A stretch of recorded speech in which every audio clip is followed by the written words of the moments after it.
Welcome to the Week 5 postgame show for the Rhode Island Legacy Leagues. I'm a congested Joey Zacco. Maybe it's, the weather. It could be, the defeat to Lob City that got me sick, took a lot of energy out of us. I don't know what it is, but I am a little congested. We are also without Tyler Cruz, who apparently becomes a coach for a half and then disappears from the postgame show. So had to call him out with that. But we are joined by Jeremy Morrison. Jeremy, what's going on, man? I'm doing well, Joey. Thanks for having me. You got it. So we're going to break down the Week 5 action from Rhode Island and touch on all 5 matchups. Let's start with, we were talking before the show. Jeremy has a soft spot. We're going to throw it out there for the Boston Blazers, who, for good reason, Jeremy, they've won 3 in a row, and their latest win was over the Duyes boys, 10 o'clock on Wednesday night this past week. I'm going to open up that box score. They're your team. You've seen them. You mentioned the first game of the Legacy Leagues you saw included them. What about this team over the past 3 weeks before I kind of get into what happened against the Duyes boys? But what have they been doing better recently that's allowed them to go on this winning streak? Well, something that James Mitchell said is that the first 2 games, it was the first time that these guys have played together, and then also playing on an 8.5-foot rim, I think threw them off early on in the season. And also, the first game they played was Lob City, so they're entering this league going against the best team in the league. So they struggled a little early on, but they definitely have talent, and they're finding their groove and they're finding their chemistry. I have a soft spot for them just because they were the very first team I saw play Lob City, and even though they got blown out, I remember hearing Peter say, "It's 8.5-foot rims. You got to get used to it." And I was like, "All right, I don't know. I like these guys, and I'm rooting for them." And I thought that maybe they beat the Duyes boys a little bit easier than they did. It was a close game, 79-72. But John Kutu had a really good game, 31 points, 14 for 21. He kept it close. But it was a game that I missed, but that I wish that I watched. But I think Blazers have talent, and the first 2 or 3 games shouldn't deter from what they can bring to every game. Yeah, and speaking more closely about what they did this past week, look out for Terrence Gallo on the top plays, number 2. He's like one of their ball handlers, little guy. Spot in my heart for him. Got hops. Yeah, but dude's got serious hops, man. And he put a dude on a poster this past week, so that's fun. Corey Strickland's been shooting it much better. 22 points this past week, 4 3-pointers made. So he's their real deep threat. And then James Mitchell, like you talked about, a 20-point performance, really able to get a bucket when they need to. And I think he's big for that team. So you have Corey from outside, and then it's like, all right, let's go get a bucket. Let's drive it to the hoop. And James Mitchell's able to go do that and provide that inside presence for them. So that was a lot of this week. James Mitchell's a bigger player. The Duyes boys didn't have the size to stop him. But you mentioned Kutu. He's going to be a player we talk about a lot. He was dishing it, stealing it, rebounding it, scoring it. I mean, he was doing everything for that team, even a minute, and made it one of the better games from Week 5. Another great game from Week 5, and we're just going to kind of jump around here. Lob City and the Halfway Crooks. And so I know you were on this game. I played in this game. I want to leave this most to you, but it was a very close game heading into the fourth quarter. They tried making a run, and I was thinking back a lot about this game. Lob City tried making one of their runs at the end of the first half, kind of took the lead right before halftime. We were able to, weather that one. And then the fourth quarter, just, a couple plays where we missed some shots. They get some easy runouts, allows them to open up a 7-8 point lead. And at that point, it almost felt bigger than it was, just because of how close we played them all game. And then we were never really able to get it back, within striking distance from there. About halfway through the fourth. But what'd you see even from the first 3 quarters that surprised you, impressed you, anything? Yeah, it was really the first 3.5 quarters that it was still anyone's game. And then it was the last few minutes of the fourth that Lob City kind of pulled ahead. I think Joey Coro, like he always does, really kind of took out defensively, affected the Halfway Crooks. John Sline is a great player, but he struggled a little bit trying to score over Joey Coro, like many people do. Jared Hansen had a very solid game. He had a 6 for 15 with 17 points, and he had some really clutch layups to keep them within striking distance, hit a couple threes. And Mike Wilbur, too, he was 1 for 7. The threes weren't really falling for him. I think that a couple of those, he had some really good looks that they just didn't fall. And he only lost by 11, and that could have been the difference. Not to put the blame on him. He played really well, too. But sometimes that just happens, that some shots don't fall. But great effort by the halfway Crooks. I was surprised. I know the Crooks were really good this season and have been, but I thought Lob City's shooting may have taken them out. But Cody Crawford, he told me he had an injured hand. He burned his hand, his shooting hand, his right hand, and that affected him. He was 3 for 11. So that probably helped the Crooks a little bit, keeping it close. But other than that, they hung with them talent-wise. And I think that if these guys play again, it could still be a close game. I think that the Lob City still played well, but the Crooks kept it close just based on talent. Hopefully, we do get to see that matchup again for a couple reasons. Obviously, I'm invested in that matchup, but that would probably be in the finals. And so yes. Seeing that matchup again would be a lot of fun.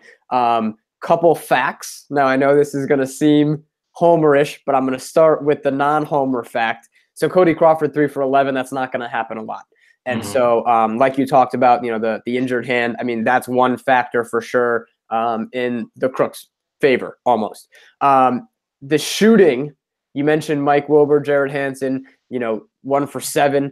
As a team, the Crooks shot 37% and 26% from 3, and we're tied with 7 minutes to go. So the Lob City also had a kind of an uncharacteristic shooting night, 28% from 3. They shot 50% from the floor. So that's kind of right around where they are, throughout the season. And so for it still to be close is a good sign for the halfway Crooks, and also no Brett Cody. So there was things both ways that were uncharacteristic that may be different if they played again. But I think the balancing out of those factors would lead to another close game. I mean, I personally want to see it. I mean, I'm in.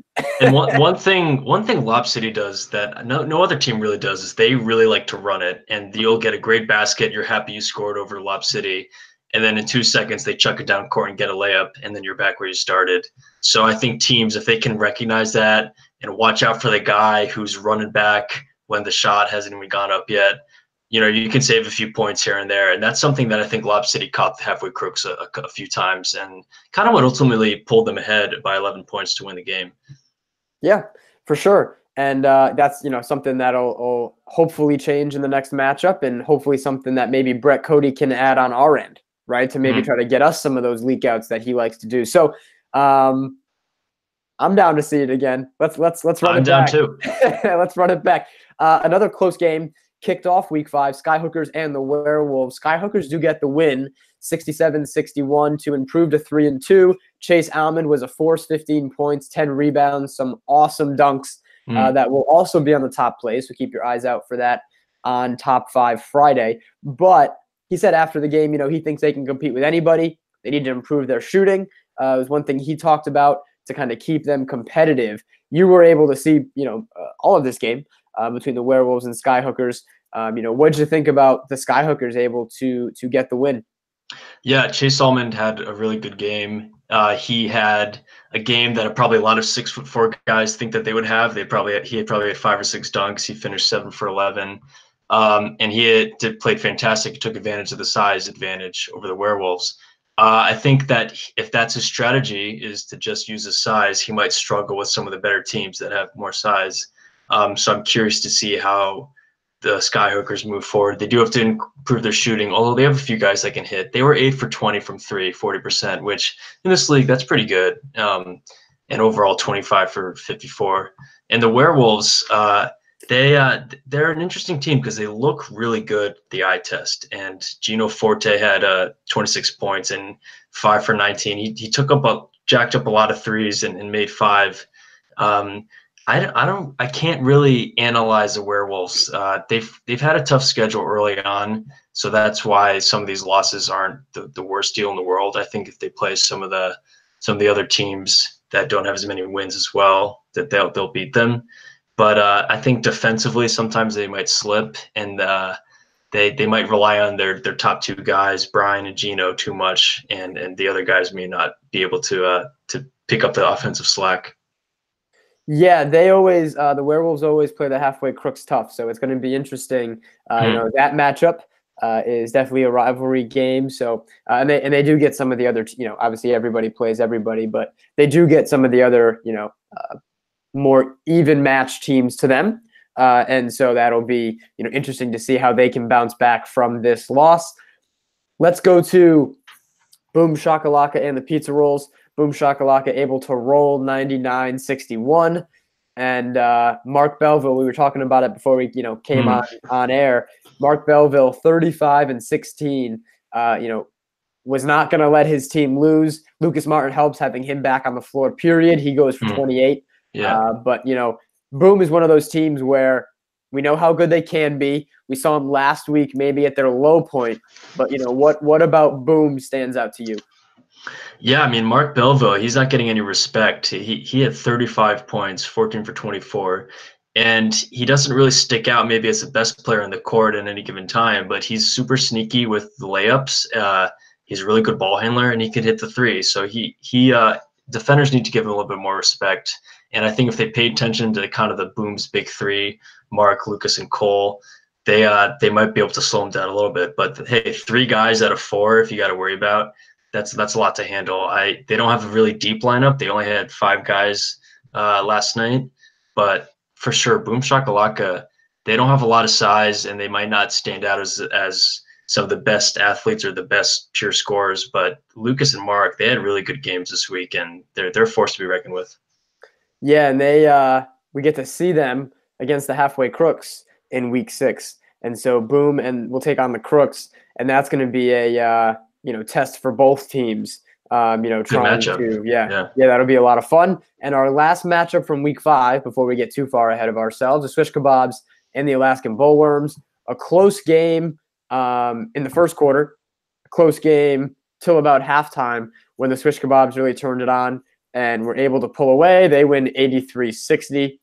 Greg Bell, 21 points, almost led all scorers, but the Swish Kebabs are now rolling. They're one of 2 undefeated teams with Lob City, and Del Butler again doing what he does. But when this team is shooting better, which they will from 3, they were 6 of 24. When they're shooting better, they're one of those teams I think that can compete with anybody.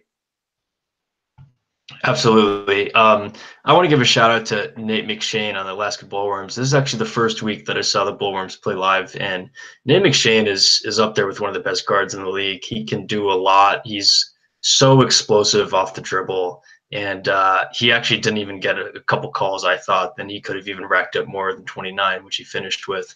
But yeah, the Swish Kebabs.